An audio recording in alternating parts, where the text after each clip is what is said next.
A C minus still got you to the next grade. So Yeah. What's that group that Evader's in? I'll give him the 1,000 back. He'll give me 10,000. I'm not going to go to the event. Those days are over. With Boys to Men. Come on. You collect I had a little bit of purple. shoes? Who are you? You guys! Ah, yeah.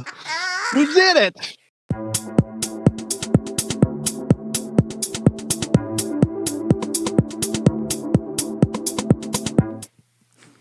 We are live. Easily Distracted, episode 2. Renny, how you doing? Hey, I'm doing well, and hey, we're back for another episode, aren't we? Again, I like how you put it in the notes. Again and again. Again and again. It's like Groundhog Had Day. Technical difficulty. This could be our third attempt, but I could just be making it up. I wasn't going to say that part, but this could be our third attempt. I'm going to turn you up a little bit. Hey, maybe I should just, talk into the microphone a little closer. So, how was your week? It's been busy. Busier than most. In springtime, that's usually when all of our contracts get renewed, so there's a lot of tapping of the keyboard and sending of the emails. Man, you wear a tie to work, right? I mean, that's what? That's a lot. You wear what a do tie. I do? Oh yeah, I wear a tie. You're big time corporate-y stuff. That's cool. Yeah, now it feels weird not to wear a tie. Oh man, like, I never even thought. Really, can that even be a thing? That's the thing. Yeah, I remember before I was like, oh man, I gotta wear a tie. It's like, oh, I feel like I'm going to something I can't wait to leave sooner than later. But now it's just a natural. When you're stressed out, do you go like, ugh? Part of. Well, I do the trick where you don't button up the top button, so I put my tie, cinch it up to where it just kind of covers it. So I got a little bit of, flexibility going up there. So don't tell anybody though.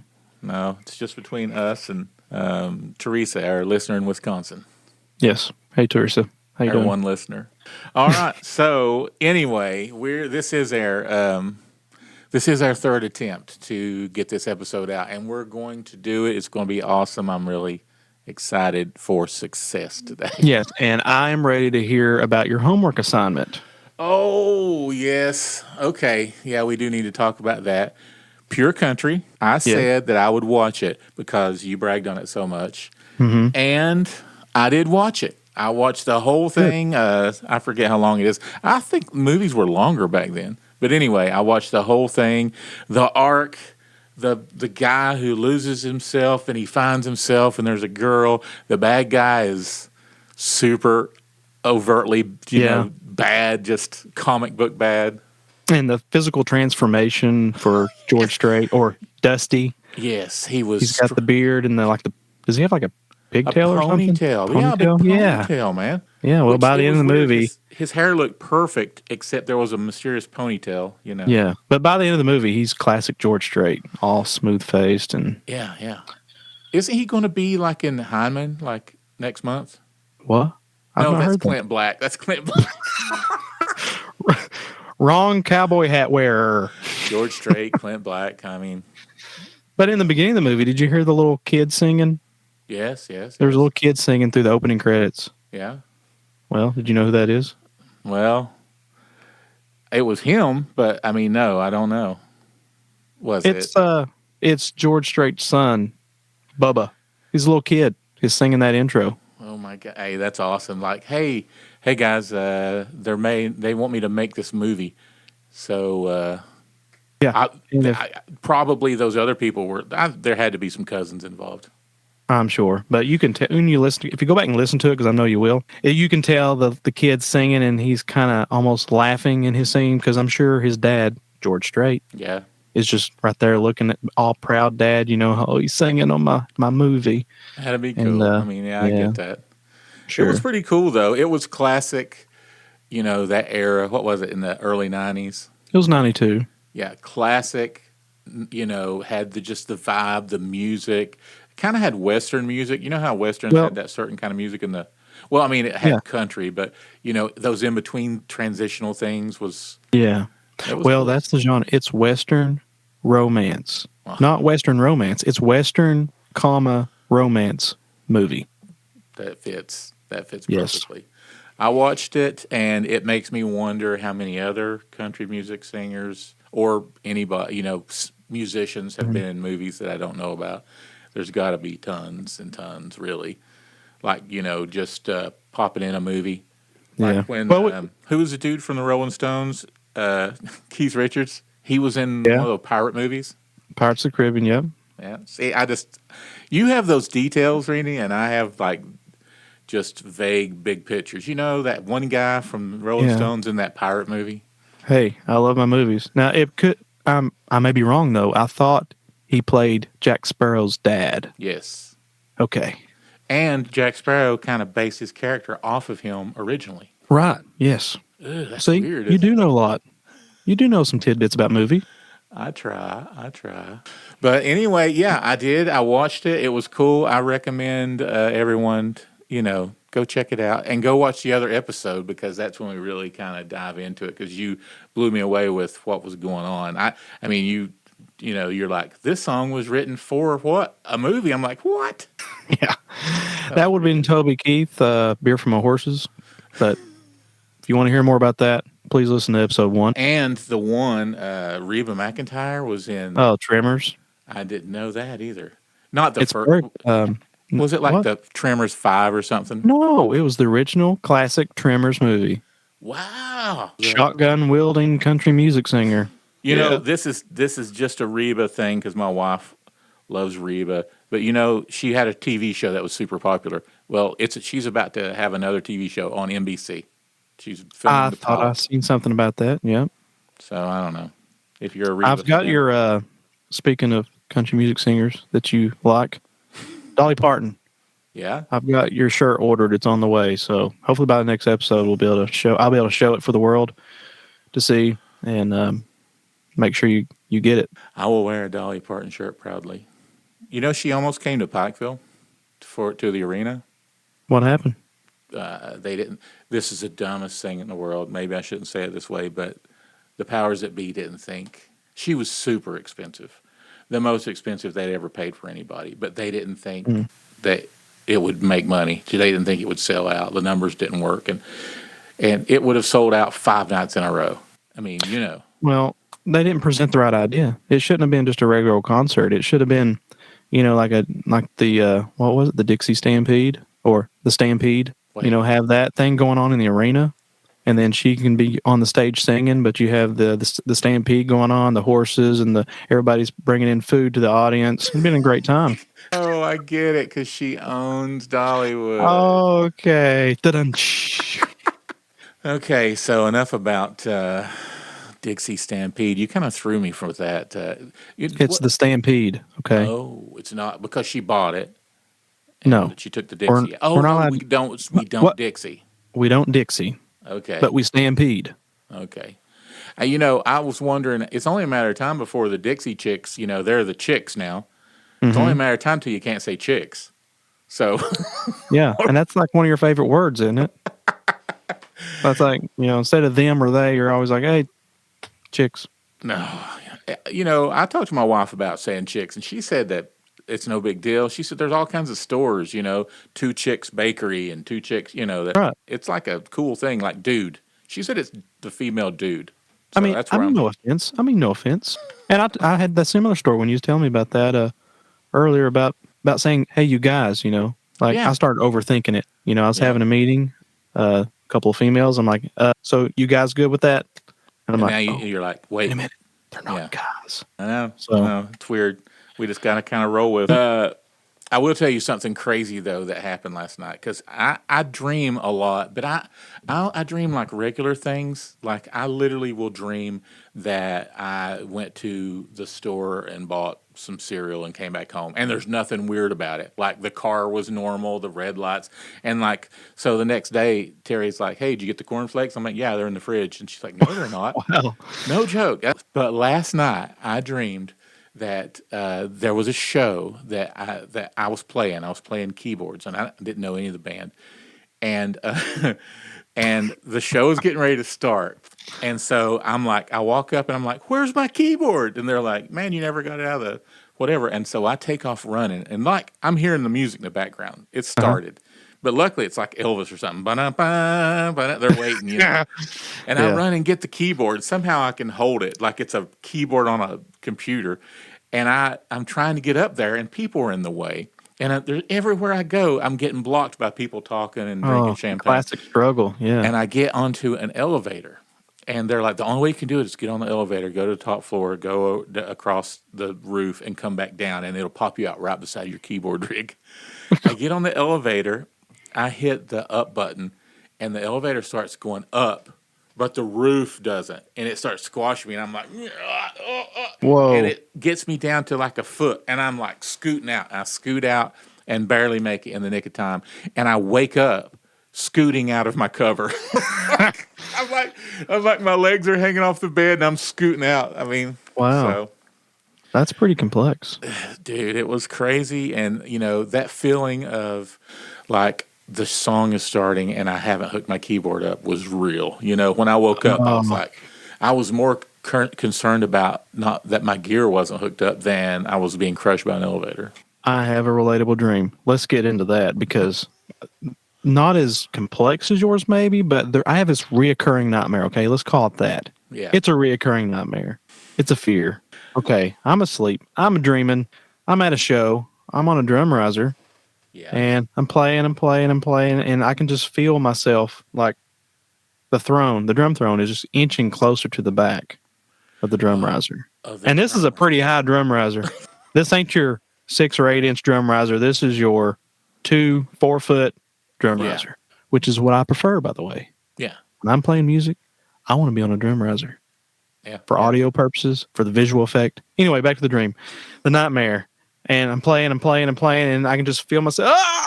And then I tip backwards, and I wake up. Oh, my God. That's the worst. Your throne is right at the edge, which stays there anyway in real life. Yeah. It's reoccurring. And, the worst dream probably is more close to yours. It's that feeling of being unprepared. Yes. And when I get done, I might be able to relate it to an event. Thinking about this, I think I can pinpoint a point in my life when this kind of started this dreaming. But I'm reminded a lot about, I think the scene is, I'll set the scene, that I'm in the Mountain Arts Center on the, waiting on side of the stage. Yeah. I'm assuming it's the Opry days. So I'm waiting there beside the stage, and I'm just waiting to walk on. And I just have this overwhelming feeling that I have no idea what music I'm getting ready to play. It's like I have sheets of paper, charts in my hand, and I'm looking at them in my dream, and they're blank. They're just blank sheets of paper. Oh, my God. And then everybody's ready. The Opry's what, like 13, 17 people? I mean, oh, my God. And so I walk on stage, and still I'm getting ready to play, and I'm looking around, and everybody's kind of looking at me like, let's go. Let's get going. Come on. God. And I'm like, But there's a real life thing that happened that I think kind of triggers this event. I'm on stage. Yeah. I kind of do know the music. This is real life. There's a set list. And I kick off the next song. Right. Let's get into it. And everybody's in on it. All the band's on the same page. Right. We start the song. And here comes walking from stage right, Dave Kazee. He was that's a name you probably haven't heard in a long time. Yeah. Phenomenal guy. I loved learning from him. There was a point when he joined the Opry, and then he was directing the junior pros. Yeah. And taps me on the side, and he says, "She's not here." I'm like, "What? She's not here." And I can't remember which singer it was. Her name is not here. Go to the next song. So that's real life. And I'm like, oh, okay. So somehow we kind of just and then we go on to the next song. Wait, it's one of those. So you start, the whole band was like waiting. Yeah, we're grooving into a song. You're circling around the intro. And the singer that is assigned to that song, that's not her night to sing. Oh, I don't even think she's there. Oh my Lord. Yeah, that's great bad. Moment. Not really. But falling off the riser though, surely you've almost before, or have you been conscious of it, playing and look back and go, what the crap? I'm like, I've always been conscious of it. I'm always like a ninja looking around at my surroundings, So falling off the riser is always a fear, dreaming or awake. Well, it's crazy because we couldn't have talked about a better thing a better segue than a video I wanted to show you. And I'm not going to show, but I took a screenshot, and I'm going to put a link to the video in the description on YouTube so Okay. people can go look at the video. But this is perfect. So check this out. I want to introduce you to someone. Do you see this lady? Do you see the look on her face right now? Her name is Maria. Maria, I can't think of her name. No, Pyers, I think. Maria Pyers. Perez, maybe. Okay, she is a classical pianist, and I watched this video this week, and it petrified me. This is a look on her face right when she realizes she has been rehearsing the wrong concerto for the orchestra. Oh man! This is seconds before they're getting ready to do the thing, and he calls out, like your piece, and she's like, "I'm not." Wait, it's like K688, and she went, "What?" What? And that's her look. And he said, there's some discussion while he's conducting. He is conducting the daggone thing, and there's thousands of people. And she's like, "I practiced the wrong one." And, because nobody can remember all those, so she has to rehearse this big piece. So then. Oh, that's horrible. Here is the look on her face when he says, "You have to do it. Pull yourself together," or whatever. Wait, she's going to have to sight read this? No, memory. Memory? She has the wrong piece of music up. Uh-huh. And so I didn't play the So whole this video. is something she's played before, the tune that they're wanting to play, the song they're wanting to play. I guess, but can you imagine a big classical piece that's 9 minutes long, note by note by note, and she hasn't rehearsed it ever, or, forever? That's kind of the nightmare I would have about not knowing the music and I have to go up there and do it.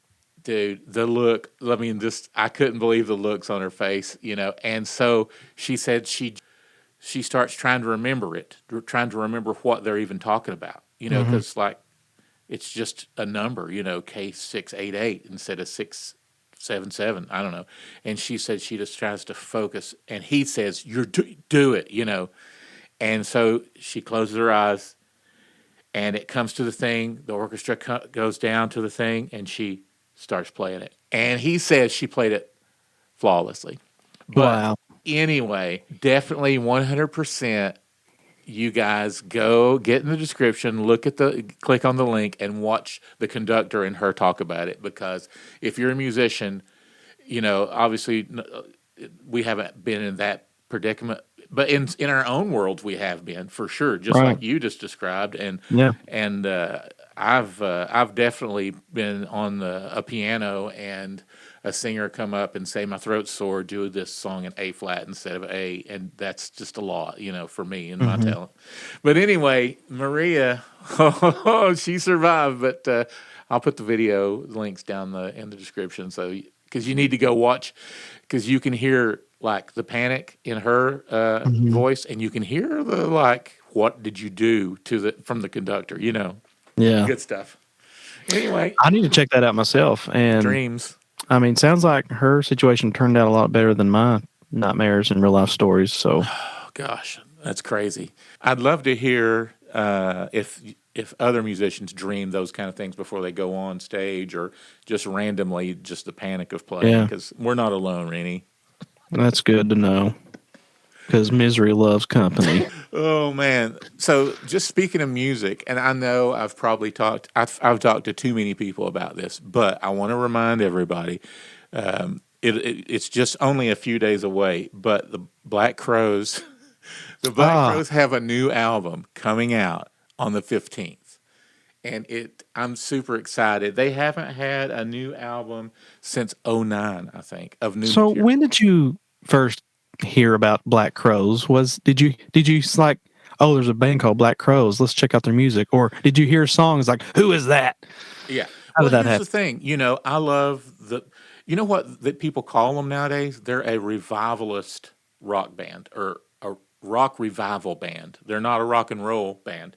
They're rock revival. That's their genre, but Rock I guess revival. because it calls back to, the good old 60s and 70s rock and roll.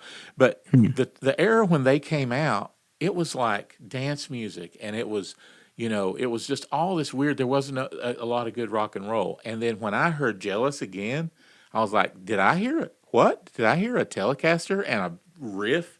So I Yeah. gravitated toward them. I've loved them almost every album, and Okay. to have like one of my favorite bands have an album out finally after a decade, I'm excited. So March 15th, I think it's the 15th.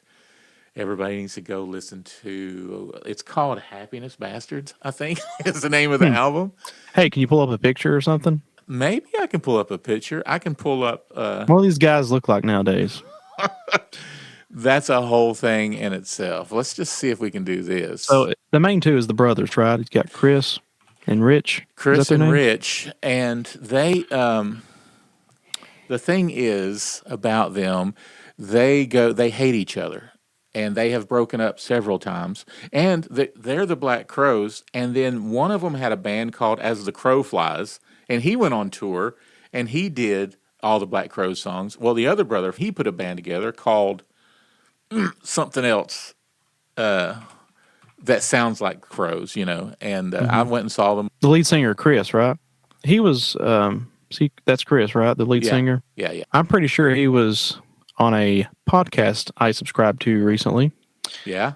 And I caught a little bit of it. And he kind of talked about his relationship with his brother, how, they kind of had to mature over the years. But all right, so you want to see what they look like. I'll play. I don't know if we're getting in trouble with playing the audio. I might mute the audio, but their video is hilarious. I'm speaking to musicians now, and maybe this is a pet peeve or not, but right off the bat on this video, I'm just going to play it. We're going to look at what these guys look like because they look rough. The singer looks rough. He looks like he just rolled out of bed. He looks like he was stoned all night last night, and I love every minute of it. But anyway, I'm going to pause this video. Let's see here. You still got me? Yep. All right, so here is their new song. I've got the song muted. I'm going to play it real low. Okay. Wait for it. They're hilarious. His dancing. Oh, he looks rough. Yeah. Little leg kick there. But this is what it's going to kill me. What? There's a B3 on the song. There's a B3 sound, and it's going where and doing the thing. What do you see, Renny? A Wurlitzer. A Wurlitzer. And, that's just for the convenience of the video, probably. But, I mean, if you're going to rent this stuff and get a soundstage, go rent a B3. It can't cost any more. Well, I mean, that is ridiculous. And I think I have the audio playing in the background, so people should be able to hear the B3. But, so yeah, he's not even trying to play the right parts. Pitiful. Oh, my God. You know what that is? What? That's laziness. It kills me. I mean, I'm fine. Nothing's plugged in. We know it's a video. We know it's, everybody's having fun. Oh, look at that shot right there. Hey. That's what I see and hear. Look how rough he looks, man. Yay. It's, Oh. I mean, that's, but I love it, man. I love that the one guy never smiles. I can hear him breathing. And they totally can't stand each other. But anyway, that single "Wanting and Waiting" is awesome. The 15th, it's going to be good. I haven't been excited for a new album in forever, and I'm excited. I'm excited that you're excited. Thanks, man. I appreciate you going on the ride with me because you know me, when I'm on something, when I get excited, I'm like, ah. Well, to wrap this segment up, I guess I have to say I was in a band and they said, hey, let's learn this song, Hard to Handle. I'm like, okay. And that was pretty much my introduction to Black Crows. And that's not their song, right? They didn't write that. Now I do. Really? Yeah. That song was written by, oh man, you won't believe it. Wait, I got to find out real fast. It's not Marvin Gaye. What? No, wait. I'm serious. No, definitely not. Otis Redding. Otis Redding. Yes, it's killer too. It's a whole different vibe, but that's an Otis Redding song. And also, the Grateful Dead released it as a single. Well, I guess I was never really introduced to Black Crows then. Till just now. Whoa, that's true, because that wasn't them. So, anyway. Yeah, it wasn't them. Never was. So there you go, March 15th. I'm down. Down with the sickness.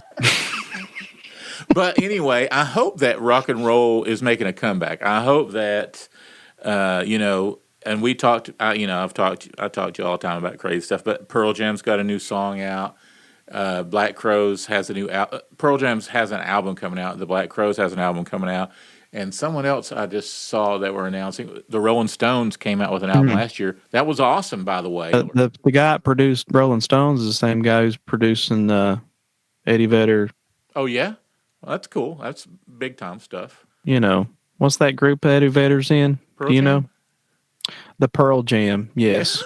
I was I learned about Pearl Jam. No, I'm being facetious. Okay, Eddie Vedder. I've learned that he is like the most giving, pleasant person in the world. No way. You believe that?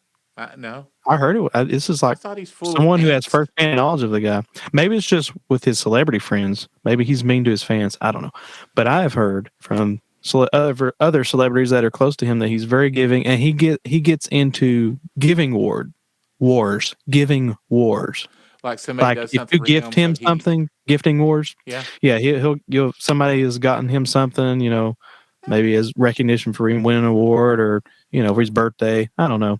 He'll immediately gift just up the ante and gift back tenfold.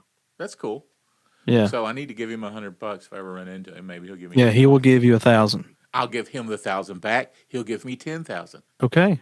Keep it going. Pay it forward. Yeah. Pay it back and forth. One more thing about the Black Crowes I thought was interesting, and it does tell you a lot about the industry right now, which there's no music industry hardly.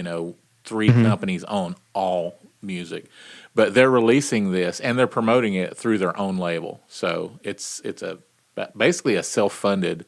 They've started their own label to try to keep all their own money, and I thought that was interesting. And it kind of lets you know too that no big label is wanting to put anything toward rock and roll. And I would probably say maybe that Pearl Jam's probably doing the same thing because that's kind of what everybody is doing now. Yeah. Start on a YouTube page and an Instagram. TikTok. It's going to be banned here soon, right? That's what I heard. No. Didn't they pass a bill and everybody voted to something? I don't know. See, I saw it on TikTok. Well, the bill is not to ban TikTok, from what I'm hearing from my sources in DC. Okay. The bill is to force TikTok to have more American management or ownership of it, to where they can filter out or have have them be more accountable for what the false information they're putting out. See, TikTok has no filter, whereas in theory, Facebook and X, formerly Twitter, they at least have some sort of team apparatus that tries to shut down false information. Okay. So that's what I've heard the bill is more going to do, but who really knows? Yeah, I know. Who knows? I'm just excited that there's some new rock and roll coming out. I mean, do you think rock and roll is there a future for rock and roll? I've given this some thought. So the only way I can really talk about this is if I just take you on a ride. Let's go into the future. Let's do it. About 5 years. I've got a button just for that. Are we ready to go to the future? Okay, ready? Go ahead. And here we go. Okay, I'm back. Oh, you are back. Are those are the Apple things, right?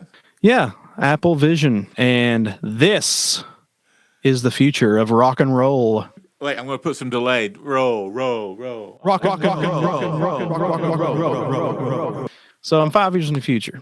Guess what? Dave Matthews is still touring. Still kicking. Carter Beauford's like 68 or 69, but he's still rocking it. Yeah, still wearing gloves. And I'm going to go to a concert, okay? Yeah. Here we go. Oh, wait. I got to answer this. Okay. Wait. Ticketmaster. Let's see.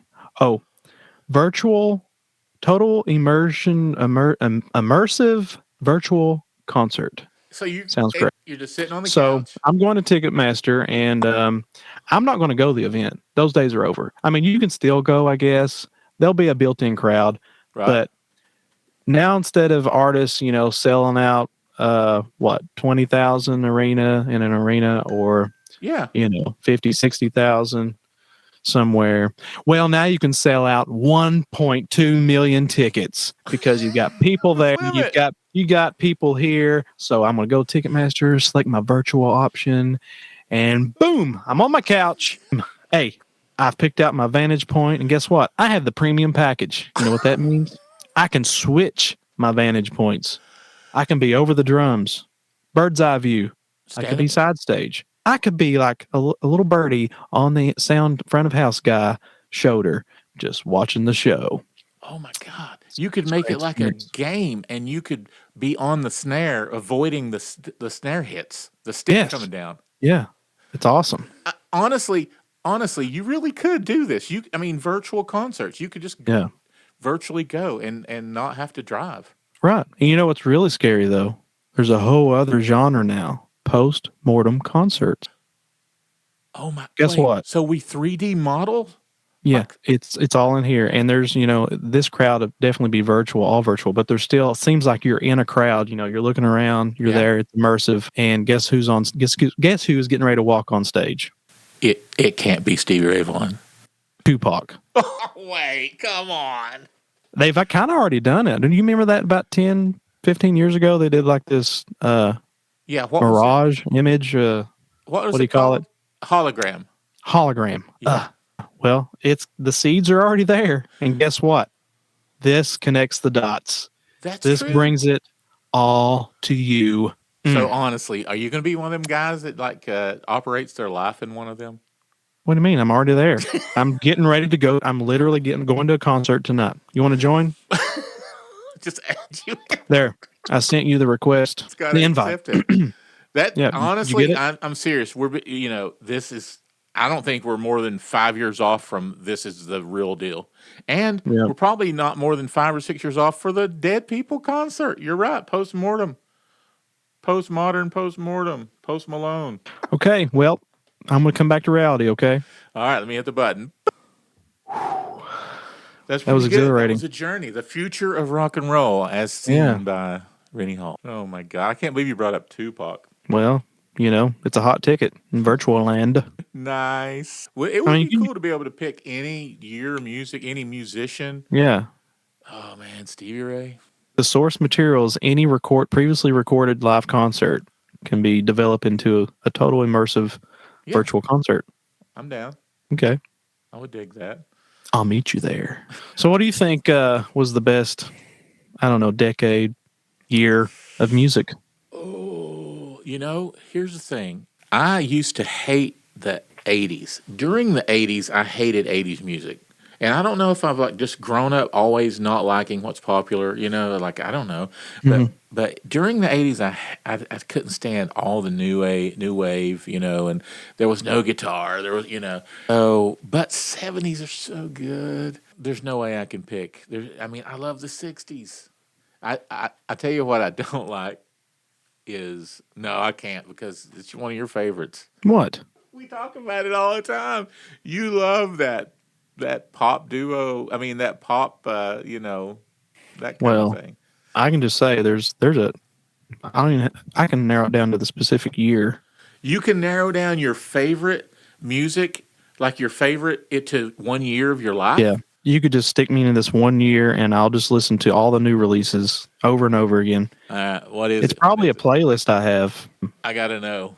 It's a great year all the way around, not just music, but just pop culture in general, sports. Okay. I mean, 1996.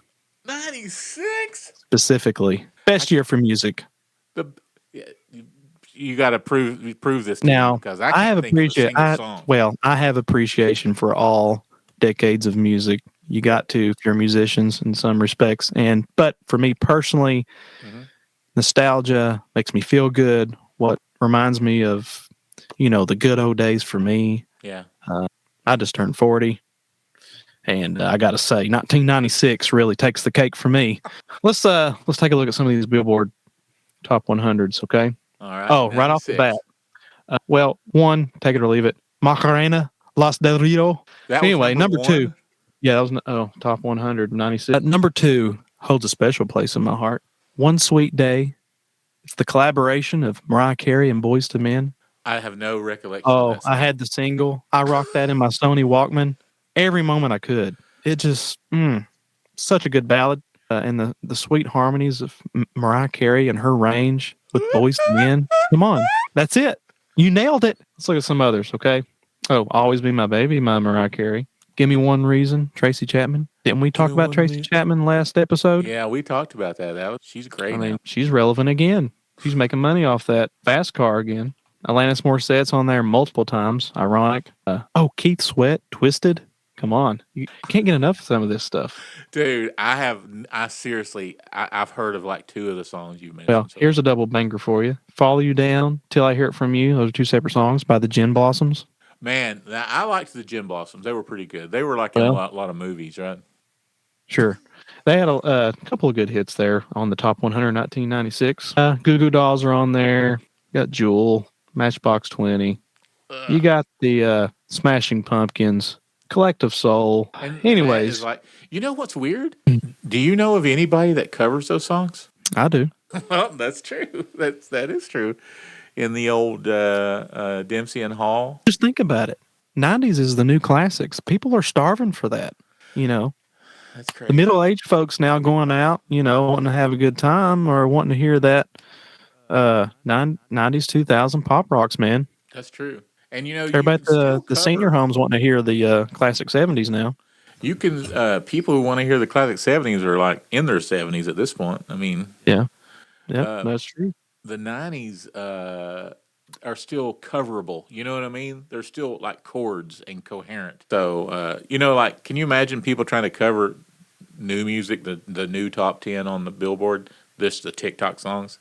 You just need a DJ and a singer, I guess. That's pretty But here's really what locks in 96 for me, okay? All right. This right here. Wait, is that? Oh, I saw it. Can you see it? Yeah, Jordans. Dude, you're rocking shiny Jordans, man. Wait, do you wear those? This is the best sneaker of all time. So when we post this podcast, we're going to have to hashtag sneakerheads because there's a whole market for sneaker lovers and podcast listening. So the GOAT, no argument, Michael Jordan. No, I agree with that. Basketball, he had the fashion. Now, this represents the comeback. In 96, you know, Jordan had retired briefly after the 93-94 season. And he come back. What was, hey, let me ask you something. What's Jordan's jersey number? That's got to be common knowledge for you, right? 3. That's one of the numbers. What's the first one? That's the second number. Okay. What's the first? 13. 33? Plus 10. No, from 13. There you go. 23 is synonymous with Michael Jordan, okay? Okay. Why does that say 45? Is that backwards on the TV? No, it's not. Why does it say 45? Why does it say 45? Wait, well, are you asking? Why? I don't know. Am I?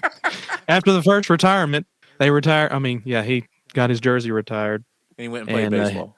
Actually, I'm not sure if they retired his jersey, but when 45 was a number he used to use when he was younger playing baseball. So 45 was a special number too. Okay. So when he returned to basketball, the infamous facts that just simply stated, "I'm back." That's how he made his return. And when he come back, he had these glorious shoes, the Jordan 11s. There's hundreds of Jordans out there, but the Jordan 11s hold a special place in my heart, just as the 96 Billboard Top 100. Now, it doesn't end there, okay? So there's one more I want to share. Upon the return, he made the playoffs the following year. What? And these are the Jordan 11s bread. The others were the Concord. They had a bit of purple. You collect shoes? Who are you? So I collect Jordans, not shoes, okay? These are the breads. I'm really proud of these, okay? It has a carbon fiber on the bottom. It's got patent leather. Wait, you know, so you can wear them at the grocery store. Oh, yeah. You do wear them? I'll give you a picture you can put in post so you can put it. Me in a tuxedo. You wear these. You can wear these at formal events because of the patent leather. It's a thing in the community. You can wear these to formal events. You can wear them to the grocery store. You can wear them playing music. You know. Oh my! I kind of reserve them for special occasions of formal attire and occasional playing of the music. So if you have those on, you're somewhere and it starts pouring the rain, and you have to go to your car, what do you do? Well, if I'm on concrete, I'm really not worried about it because the rain just repels off this patent leather and rubber sole. Dude, I would love to see you sitting in your chair, just cleaning those shoes up after a long gig. Wow, anyway, man, I don't even know. I love these shoes. I love the music. 96. Man, I cannot believe that I mean, it's a thing. I've never even thought about shoes. When I was a kid, there was Reeboks that you pump up in the back. You remember those? Oh yeah, I had some of those. Yeah, that's the last shoe I had that I cared about. That's pretty good, Reno. I don't even know what to say. Bringing in Jordans, and one pair, I was like, "This is crazy." 2 pairs. That's just my 2 favorite. I've got more in the closet. I don't know what to say. Specifically that style, Jordan 11s. I have an all gray low top. I don't even own tennis shoes or whatever people call them, sneakers. You just have flip flops. I just have. I've got some Hey Dudes and some flip flops. Hey Dudes, yeah. I've got some trivia for you. Cue up the music. Cue the music. Cue the music. It's time for another round of trivia with Tony. Only I'm the one that answers the question, and Tony. I'm the what? We'll start over. Cue up the music. Cue the music. It's time for another round of trivia with Tony, where I ask the question, and Tony has to answer. And based on my preference, based on how hard I think it is, I'll give you some multiple choice. But you should be able to answer these pretty easily. It's because I only do trivia on movies that are commonly known, that are easily quotable. They are commonly quotable movies. Okay, so the common man knows these movies. Movie trivia. I've got this. Okay, so Tony, have you watched the movie Goonies? I watched Goonies about 5 years ago. I hadn't seen it until about 5 years ago. So you just watched the Goonies for the first time about 5 years ago. Yes. I'm just taking a wild guess. I think you're a little bit older than I am. And I have watched Goonies off and on for the last 30 years, 35 years. It's one of those movies that just slipped by me, and everyone was like, "You gotta watch it." And they kept saying things about it, and I didn't know the references. Well, I think you possess some wisdom. You possess some secondhand knowledge, and you did watch it once. So let's see how good you do. I got 10 questions. Okay, you ready? Here's number 1. Let's do it. What is the name of the pirate whose treasure the Goonies are searching for? No idea. Is it Blackbeard, Captain Hook, One-Eyed Willie, or Long John Silver? One-Eyed Willie. There you go. Yeah. You got it. I wouldn't have known it. The multiple choice is going to save me. So I'm one right now, 1-0. Well, I'm good like that. I'll give you an opportunity, to get these right. So number 2 is, who plays the lead character in the movie? Who's that actor? He was also in multiple choice. I'm gonna give you time to think about it, and then I kind of get into multiple choice. Who's the lead character? Who's the lead character? Isn't it an ensemble piece? Yeah, but there's a lead character, Mikey. No idea. Corey Feldman, Sean Astin, Jeff Cohen, or Sean William Scott. I don't even know any of those people except for Corey. Wait, are you familiar with the movie? It's that true story about that athlete. Come on, what am I trying to think of? Rudy. Yeah, he played Rudy. It is? He played Rudy. Who is that actor? Wait, the guy who played Rudy was, he went to prison for not paying taxes or something. What? Right? The guy who played Rudy? Didn't he do... You talking about the real Rudy or the actor? He was also in Lord of the Rings. Who played Rudy? Oh, in Lord of the Rings. I thought it was the what's his name? The black dude. Show me the money. No, show me the money. You think Cuba Gooding Jr.? Yes, I thought that was Rudy. We're not talking about Jerry Maguire, okay? We're talking about Goonies. Think Goonies. I don't know his name. It's probably the one with 3 names. Sean William Scott? Yeah. No, he was in American Pie. Oh my God. Okay, so Corey Feldman or Sean Astin? Actually, Corey Feldman and Sean Astin were in it, but Sean Astin played the character of Mikey. He's the lead guy. Don't worry, it gets easier. I'm 1-1. Don't worry, it gets easier. Okay. Here's a funny one. This is kind of music related. Which character said, "Okay, Michael Jackson didn't come to my house to use the bathroom, but his sister did"? I don't know, but I'm going to say, I don't even need the multiple choice. It's got to be the guy who raises his shirt. Chunk, that's correct. Good guess. So you kind of know this stuff. Yeah. You probably won't know this one. Which character is Mikey's older brother? He was played by Josh Brolin. Oh. The guy was in No Country. Pause. Yeah, I don't know. when I watch a movie, I just get the gist of it. I don't really dig into specifics. Tony, these are world famous movies that are easily quotable by 99% of the population. Yeah. Multiple choice? Okay. What is the name of the criminal family pursuing the Goonies? Is it the Capones, the Sopranos, the Fratellis, or the Corleones? I know it's not the Sopranos. The Capones? But I mean, I know Capone's a real person. The Sopranos or the Fratellis? Or It's the gotta be Corleones? Fratellis.